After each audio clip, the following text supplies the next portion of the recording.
Hi, I'm Stephen from Sport Tech Media.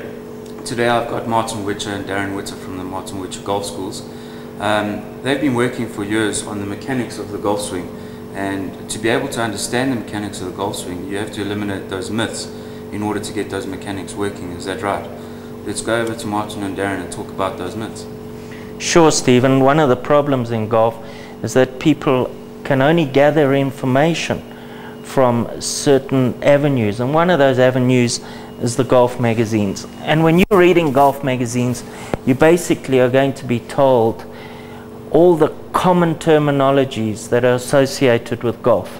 And over the years, I'm sure many teaching golf pros have now come to realize that keeping your head down and trying to stay behind the ball and all sorts of things like this have now become myths, because we see certain tour players moving their head in such a way that they sometimes, or maybe all the time, may not even see the golf ball when they make contact with it.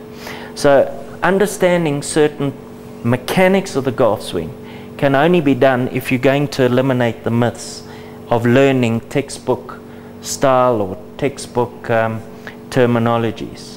Darren teaches a lot with beginners and juniors and ladies, and I'm sure he finds often that they come to him during a lesson or for the next lesson, and they've picked up some tips from mom or dad or caddies, and he's taught them one thing and tried to get their mind to understand a certain philosophy about swinging the golf club, and that is all based around the true mechanics, as we call them. And he thinks, well, they've learned something that's now getting in the way of what he taught them the week or the months before. Is that true, Darren? Absolutely, and not just golf magazines, but also the internet now is a great source of information, but again can be very confusing. To be able to decipher through all the tips and the advice out there, and to classify what's pertinent to the golfer is a big problem area. Well, you know, to eradicate some of those misconceptions, which are called myths, is firstly, the one is trying to get the club face square on the ball. The golf swing is moving so fast that if your brain is thinking of getting the club square on the ball, you're more likely to get the club closed. And that's for the good player, for the tour player. When I'm teaching on tour, what happens? The chap is trying to square the club up. We all know that we have to get the club square to the ball.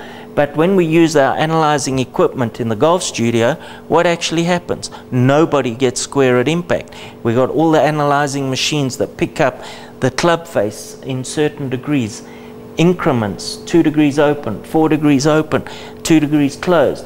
But the high level, consistent, accurate tour player never brings the club back square. So when we see him on the driving range hitting the shot after shot quite straight down the middle of the fairway, then we bring him in the golf studio and we see that he's not square at impact. Where is he? So he's relatively square, he's close to square, but he's not square all the time. So one of the things we like to get to the good player, the tour player that I teach on tour, is that we don't bring the club back square. It happens to come back square through other things that you do in the golf swing, but you physically are not trying to manipulate the club face back on the ball to get it square. Hi, it's Darren Witter from the Whitcher Golf Schools. Today what I'd like to do is just briefly discuss, it's almost a myth of releasing the golf club. As with so many myths, there's not a lot of truth to it, and there's misconceptions and misunderstandings about releasing a golf club.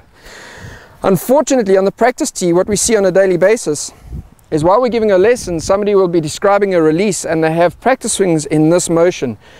They roll the hands over. For a lot of golfers, this is their interpretation of releasing the golf club. In fact, this is one of the most destructive things that you could do in a golf swing, and is not a release by any stretch of the imagination. To understand how to release the club properly, consult myself, Darren Witter, or Martin at the Whitcher Golf Schools.